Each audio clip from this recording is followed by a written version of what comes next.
dadyoga dunida ku nool ayaa cajiib ku tilmaama nimcadu waa alla wadankeena ku manaystay sida badda baaxadda weyn leh oo laga helo manaafacaad kala duwan ugu horeeya kalluunka. waxaa sarakac ballaaran sameeyay sanadihii dambe cunista samaga ama kalluunka. daraasadihii ugu dambeeyay ee laga sameeyay magaalada Muqdisho iyo gobolada ku hareeraysan ayaa lagu qiyaasay cunista kalluunka inay gaartay boqolkiiba 53.2 marka loo eego isticmaalka hilibka qaybihiisa kala duwan.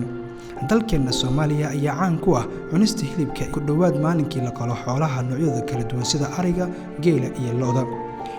maamulkii dawladda dhexe ayaa shacabka Soomaaliyeed ku dhiirigelin jiray inay cunaan kalluun si aysan nabad guur ugu dhicin xoolaha kale. kalluunkan uu ka caafimaad badan yahay hilibka markii loo eego jismiga bini'aadamka iyo maskaxdaba. waxaan socdaal gaaban ku tagnay xarunta ugu weyn ee lagu iibiyo kalluunka kawanka dhaca degmada Xamarweyne ka oo suuqa ugu weyn ee lagu iibiyo malayga marka loo eego magaalada Muqdisho meelaha kala duwan ee loo iibgeeyo.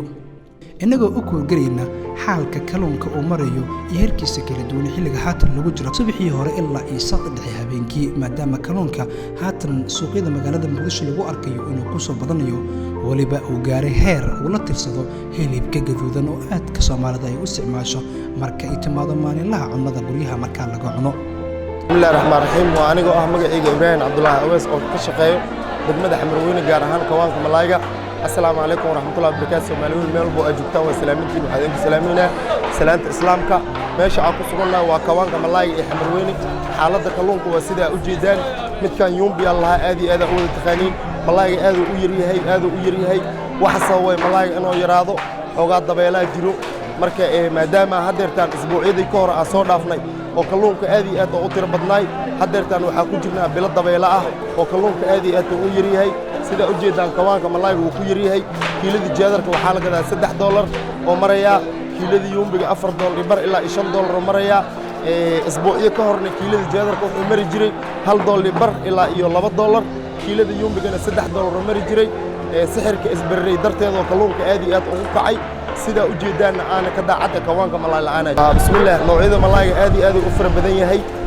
waxa jira yumbi jeedar daambiri iyo xaas aad iyo aad u fara badan yahay kulliba hadeertaan Soomaalida malayga aad iyo aad u wada taqaana dad looga sheekeenay ma aho waa dad cunidiisa aad iyo aad u fara badan yihiin gobolada ilaa iyo tuulooyinka dhan laga cunaa marka kalluunka hadda ugu socodka badan waa jeedarka iyo yumbiga iyo daambiriga. bismillaahir rahmaanir rahiim.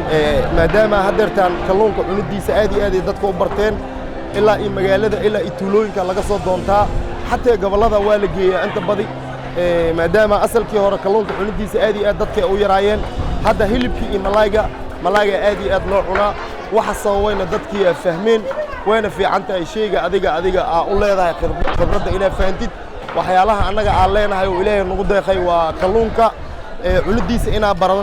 barano waa loo baahan yahay sababtoo ilmaheena ilaa ilmahooda waxay ku noolaanayaan waa asaga oo risaqeena waa inay cuntooda bartaan waa loo baahan yahay. Soomaaliyeed waxa idin leenahay kalluunka aad iyo aad u isticmaala waa mid fiican oo caafimaad ku fiican khaasatan yumbiga iyo jeedarka. wassalaamu calaykum waraxmatullaahi wabarakaatu. Bakar Nuur Faraj magacayga aad iyo aad u mahadsantihiin maadaama aad nagu soo booqateen xeebta hotel Batera ama Sukunta Lido waa ku mahadsantihiin. farqi weyn baa u dhaxeeya wax soo saarka malayga aad iyo aad ay u batay doomankiina way batay maasha Allah marka barfishin wuxuu noqday barfishin maanta oo Muqdisho oo howlgal ama shaq abuur dhanka kalluunkana waxaa hadda la fahmay caafimaadkiisi waxtarkiisi maadaama sidii hadda xoolihii cirbado la duduraayo kalluunkana cirbad iyo wax Ilaahay nagu maneestay xitaa maqaayadihii 90% hadda waxaa la isticmaalaa kalluunka. 2018 ayaan ku soo biiray aniga runtii horta ganacsatada aad bay u soo bateen habeenkii ayaa hadda ayaa ka mid iyo dhalinyartii kale iyo raggii kale